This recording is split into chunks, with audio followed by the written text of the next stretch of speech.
Bismillahirrahmanirrahim.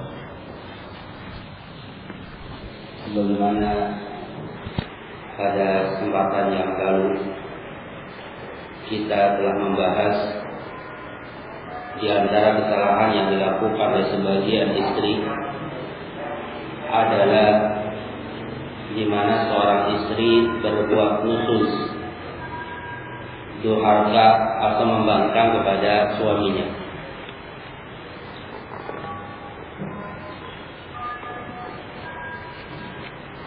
Dan pada kesempatan ini kita akan membaca kesalahan yang berikutnya yang dilakukan oleh sebagian istri, yaitu kesalahan yang ke-12 yang dilakukan oleh sebagian istri adalah al-imtina'u ala zawji idza ja'aha lil firash, yaitu enggannya seorang istri memenuhi ajakan suaminya apabila suami mengajak kepada atau mengajak ke ranjangnya. Ayyuhal kiram rahimani wa rahimakumullah. Ini kesalahan yang ke-12 yang dilakukan oleh sebagian istri, al-imtina'u ala zawji idza da'aha lil firash, yaitu enggannya seorang istri untuk memenuhi ajakan suaminya apabila sang suami mengajaknya untuk memenuhi kebutuhan biologisnya. Ayyuhal kiram rahimani wa rahimakumullah. Tepatlah perkataan Al-Imam Ibnu Qayyim rahimahullah di mana beliau berkata, la syakka anna kulla fasadin sababun, la syakka anna al-jahla aslun kulla fasadin. Tidak diragukan bahwasanya kebodohan terhadap agama adalah dasar dari kerusakan. Kullu dararin yalhaqul 'abdu fid dunya wal akhirah fa huwa natijatul jahl. Barakallahu fikum.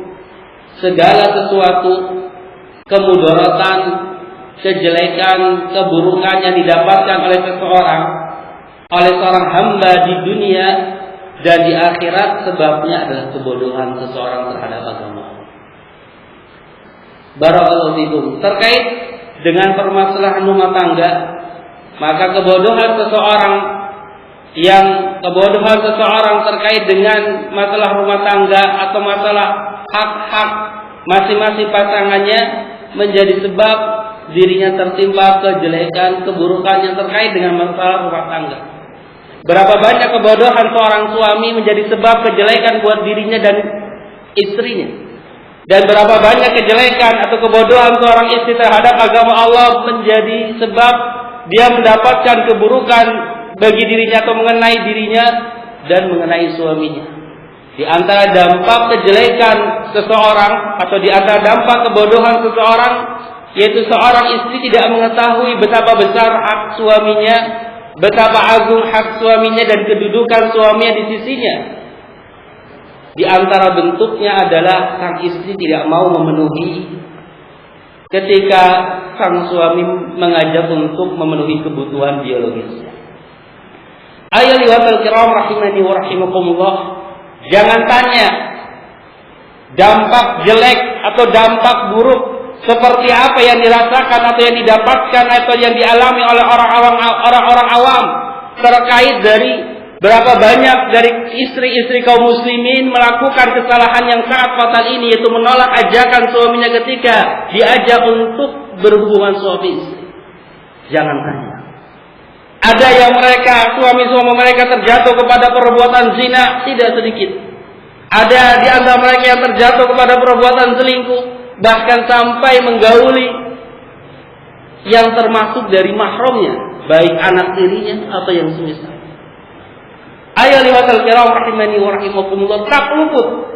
Bahkan ada sebagian ikhwan yang dampak atau sebagian ikhwan yang mendapatkan kejelekan dari penolakan sang istri ketika diajak untuk melakukan hubungan suami istri oleh suaminya.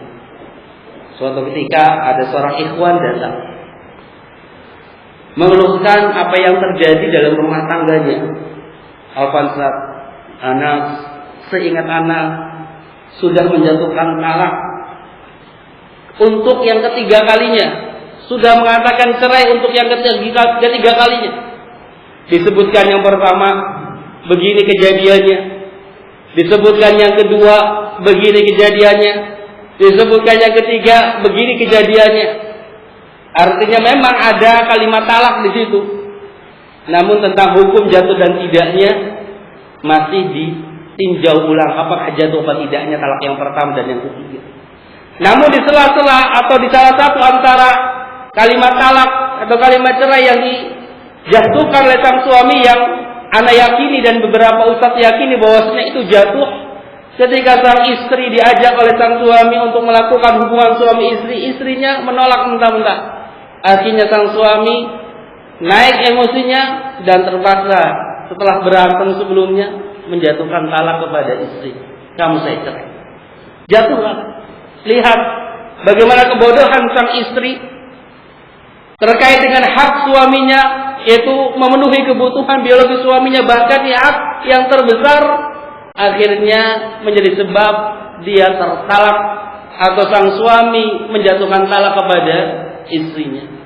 Itu ayat ikhwatal kiram rahimani wa rahimakumullah. Selalu banyak permasalahan-permasalahan yang terkait dengan masalah ini, atau kasus-kasus atau realita-realita yang terkait dengan permasalahan ini kalau mau diceritakan. Jadi antara kesalahan yang dilakukan oleh sebagian istri, al-imtina'u ala zawji idza da'aha lil firas, yaitu enggannya seorang istri untuk memenuhi kebutuhan biologi suaminya ketika suaminya mengajak untuk melakukan hubungan suami istri. Seharusnya selain seorang istri mengetahui atau menyadari atau memahami bahwasannya sang suami mempunyai kedudukan yang tinggi, hak yang tinggi di sisinya, yang harus disadari, yang harus dipahami bahwasannya sang suami menghadapi fitnah yang luar biasa di luar sana. Fitnah syahwat yang luar biasa di luar sana. Berapa banyak wanita-wanita keluar dengan pakaian yang telanjang. Berapa banyak, barakallahu fikum, hampir tidak ada tempat kecuali di sana ada wanita-wanita yang menjadi fitnah buat suaminya. Seharusnya disadari hal ini. Rasulullah SAW bersabda dalam sebuah hadis yang dikeluarkan oleh Imam Bukhari dan Imam Muslim dalam sahihnya, di mana Rasulullah SAW bersabda, "Ma taraktu ba'di fitnatan adarra 'ala rijali minan nisa." Tidaklah aku tinggalkan tidaklah aku tinggalkan setelah peninggalanku fitnatan, sebuah fitnah, sebuah cobaan, adarra 'alal rijal, yang lebih bahaya daripada laki-laki, minan nisa, daripada wanita. Terbukti berapa banyak dari kaum muslimin yang terjatuh dengan fitnah wanita. Jangan tanya kasus perselingkuhan betapa banyaknya di kalangan awam. Bahkan kasus perselingkuhan masuk menembus tembok dan dinding-dinding orang-orang yang berusaha untuk menjaga agamanya, berusaha untuk istiqamah, mengenal sunnah, mengenal salafi, masuk atau menembus dinding-dinding rumah tangga mereka. Nah, sebagian realitanya terjadi di tengah-tengah ikhwan kita. Itu ayat al-kiram rahimani wa rahimakumullah. Hadis ini yang menjadi pegangan kita. Ma taraktu ba'di fitnatan adarra 'alal rijal minan nisa. Tidak ada fitnah yang lebih besar setelah peninggalanku bagi laki-laki dibanding fitnah wanita. Itu ayat al-kiram rahimani wa rahimakumullah. Sebuah hadis yang dikeluarkan oleh Imam Bukhari dan Imam Muslim, atau dikeluarkan oleh Imam Muslim dalam sahihnya, Rasulullah SAW bersabda, "Innal mar'ata tuqbilu fi suratil syaitan." Innal mar'ata tuqbilu fi suratil syaitan. Sesungguhnya wanita datang itu dalam bentuk syaitan. Wa tudbiru fi suratil syaitan, dan berbalik dalam bentuk syaitan. Fa idza absara ahadukum imra'atan, Fa idza absara ahadukum imra'atan falyati ahlah. Apabila salah seorang dari kalian melihat seorang wanita yang mempesona atau melihat seorang wanita sehingga dia barakallahu merasa kagum terhadap wanita itu, kata Rasulullah, falyati ahlah, maka datangilah istrinya. Fa inna dzalika yaruddu ma fi nafsihi, dikarenakan dengan sebab itu akan menolak gejolak yang ada di dalam jiwanya. Barakallahu fikum, lihat bimbingan Rasulullah.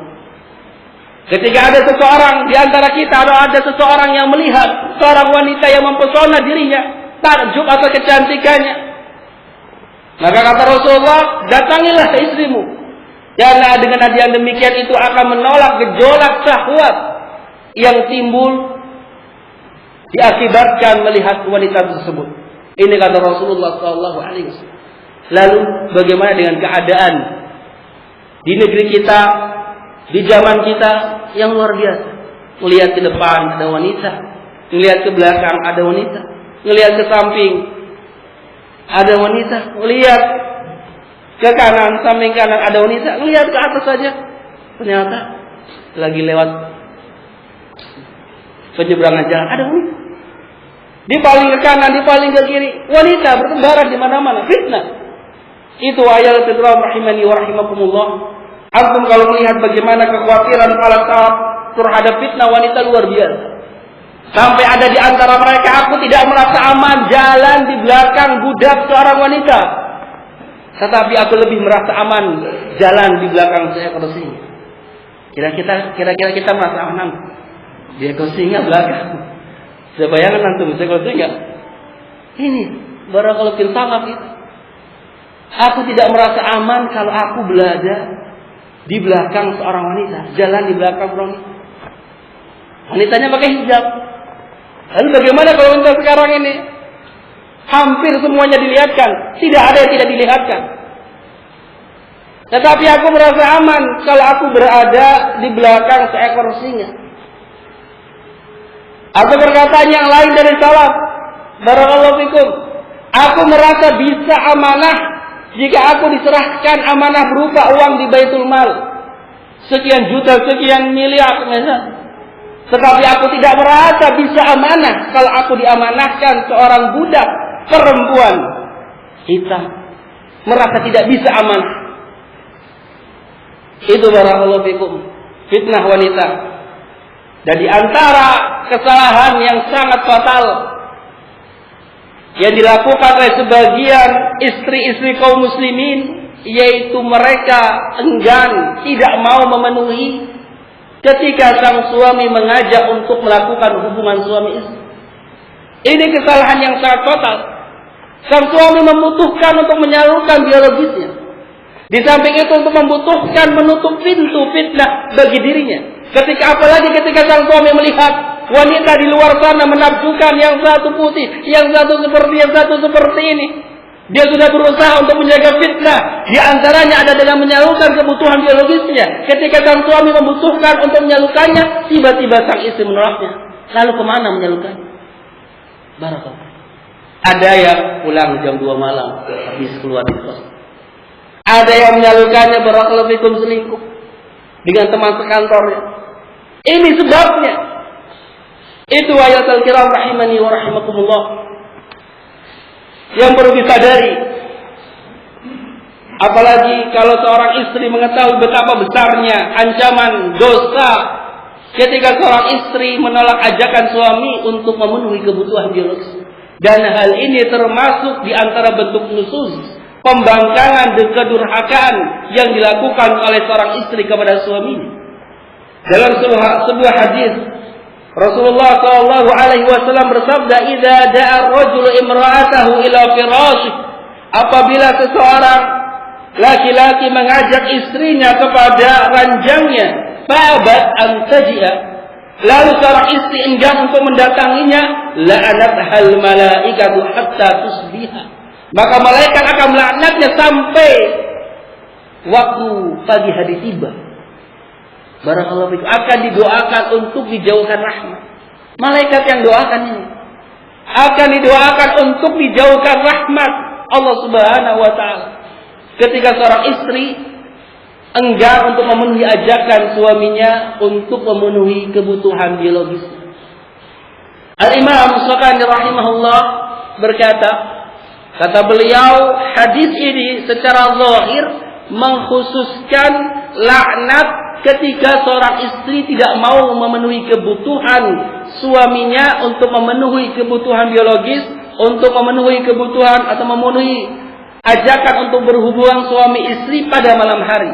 Karena pada lafaz hadis ini hatta tusbih, sampai pagi.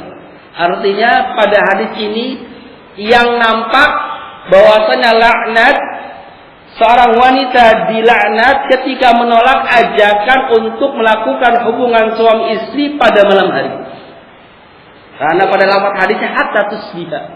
Namun yang harus dipahami barakallahu fikum, bahwasanya hal ini tidak terkhusus pada malam hari saja.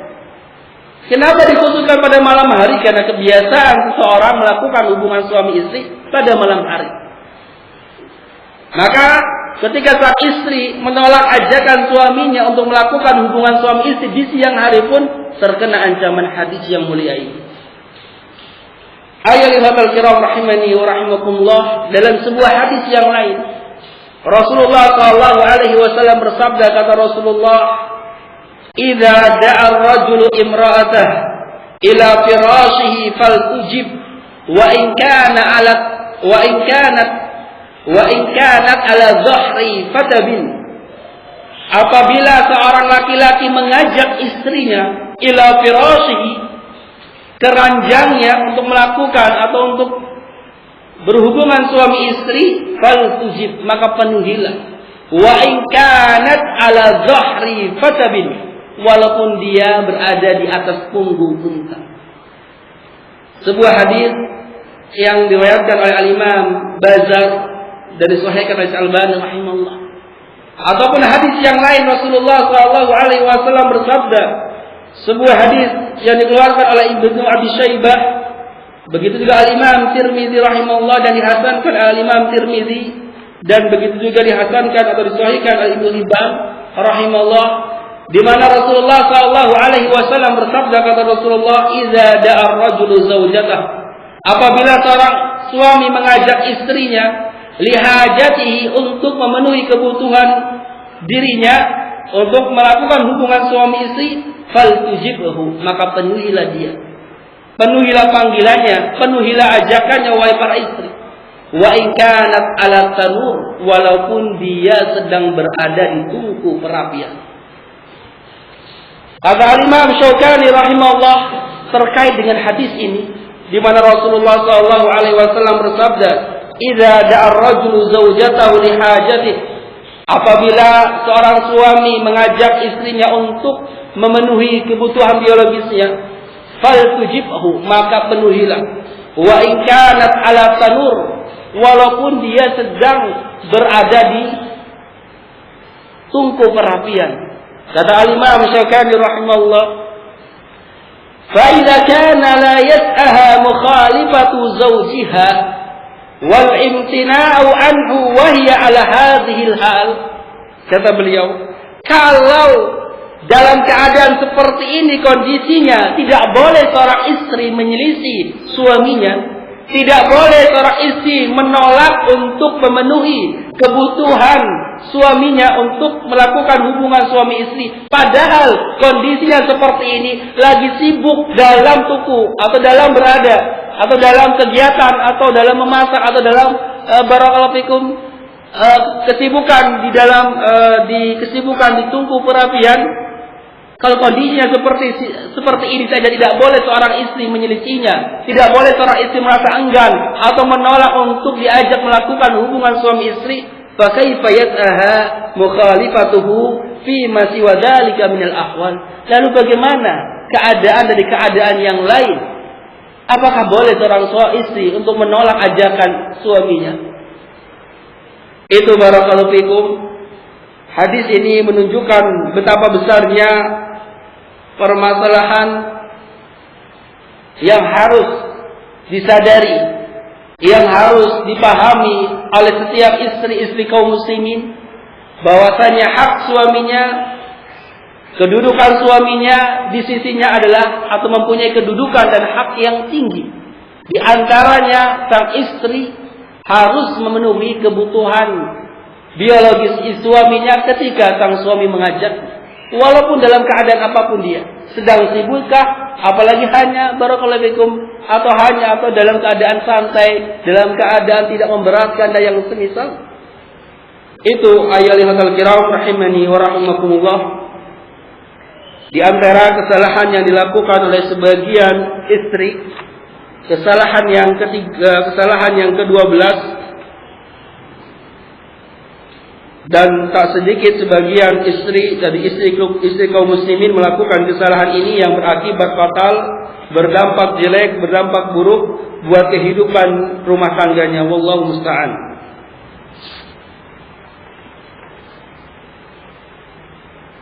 Wallahu a'lam bishawab. Anda cukupkan, barakallahu fikum, kajian kita pada kesempatan ini. Semoga yang sedikit ini bermanfaat buat anak pribadi dan antum semua. Subhanaka Allahumma wa bihamdika, asyhadu an la ilaha illa anta, astaghfiruka wa atubu ilaik.